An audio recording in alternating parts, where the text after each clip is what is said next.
One. This is it. Okay, Brother Morgan, we appreciate you taking the time to be with us this morning. We had 10 questions that we want to ask you and get your reply and what your thoughts are. First of all, what is your position here at First Baptist in Bonham? Well, Jay, my position is I'm the senior pastor here at First Baptist Church. How long have you been here? I have been here 11 years as of October the 15th. Okay. What are your daily responsibilities? What do you do normally? Well, that's a great question. It changes on a daily basis, but I would summarize it by saying this, that my daily responsibilities are to prepare messages for services, to visit those who are sick or in the hospital, to share Christ with those who do not have a daily relationship with Christ, to counsel people in crisis situations, and to cast God's vision for this church. Okay, and then also you have 3 services on Sunday, and then Wednesday night activities and so forth, and somewhere in there you've got to prepare for your sermons and so forth, so you have a study time. Yes, sir. Yes, sir. I usually try and do that in the mornings. Usually Monday through Thursday, my mornings are taken up with preparation for those services. Well, that's good. You're a busy person. Well, yes, sir. I guess you'd say that. All right. What was your very first job? Can you remember first job you got paid for? Yeah, I do remember that. It's kind of interesting, Jay. I delivered drugs for a pharmacy when I was 16 years old. Legal drugs. Legal drugs. That's right. It was not illegal. It was legal. Yes, sir. Well, that's good. What do you count, or who do you count on as your mentor? Do you have someone that you look back and say really had an influence in my life? Yes, sir. As I thought about that question, I thought about it from 2 perspectives. One was, humanly speaking, there was a minister that I served under when I was in seminary. His name was Calvin Ussery, and he was a gentleman by that time in his mid-70s, pastoring a church, and I was on staff at that church as an associate pastor. And even after I started pastoring full-time, he was a guy that I would call on a regular basis for advice. So humanly speaking, I'd say him, and then spiritually speaking, I would say it becomes Jesus Christ for me. That's great. All right. If you could change one thing about yourself, what would it be? Well, there are a lot of things I could probably change about myself. The one that I thought of most immediately is that I would be more conscious of time.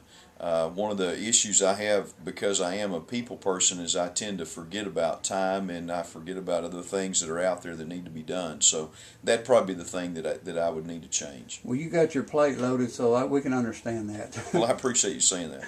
In your position here as a senior pastor, what do you consider the greatest opportunities for you? Jay, I'd say the greatest opportunity is to find those folks that are already in process of seeking God, and just to kind of join them in their faith walk. That would be my greatest opportunity. And that's kind of the mission that the Lord has put here for you. Yes, sir, I think so, yeah, to lead people to Christ, to help them to worship God, and in turn to equip them for ministry. That's kind of our goal here at First Baptist. That's great. In your position, what do you consider the greatest challenges? I think the greatest challenges, honestly, are my own fears. My fears to do what it takes sometimes, and maybe to be willing to risk. Okay. Now let's get on to a little different thing. How has technology impacted the way you do business today? I know it has impacted businesses, but what about churches? What about church here? Well, personally, Jay, as I thought about that question, I thought about when I was in seminary, everything you did, you hand wrote a rough draft and then you typed it, and I wasn't that great of a typist, so I usually got counted off on that. I think now about the fact that I don't handwrite my sermons anymore. I do that on the computer. I do my rough draft there, and so it's probably it probably saves me 20 to 30% of my time that I would have spent by doing that. As for our church as a whole, I would say that technology has helped us in a couple of ways. Number one is we use video projection in our services, and that gives us the opportunity to use media as a medium to help better communicate the gospel. And then secondly, in reference to that issue, our church's webpage provides us an opportunity to reach a group of people that we might not normally reach, who are just Googling or looking for information about how to come to know Christ. And so that helps good. us. And you mentioned webpage for people that want to get on and look at your webpage and learn more about First Baptist Bonham. What is the webpage? How can they do that? They can Google Bonham First Baptist Church, Okay. and pick it up, or they can do First Baptist Church. I believe the website address is www.bonhamfirstbaptist.com. Okay, great. Tell us something about you most people don't know. Is there anything that a secret or something that? Yeah, I thought about that question honestly long and hard, and the only thing I would know that maybe some folks don't know is that I really do enjoy remodeling the house that we live in, and I've enjoyed that over the years, because when I complete that project, I can see the results of it. So that's might be something that most folks don't know about me. Well, I've been in your house, Lynn, I have, and you do very good work. I remember everything looks real great. Well, I got to be honest, I don't do it myself. I've had several folks along the way that have helped me, so they've kind of mentored me in some of that.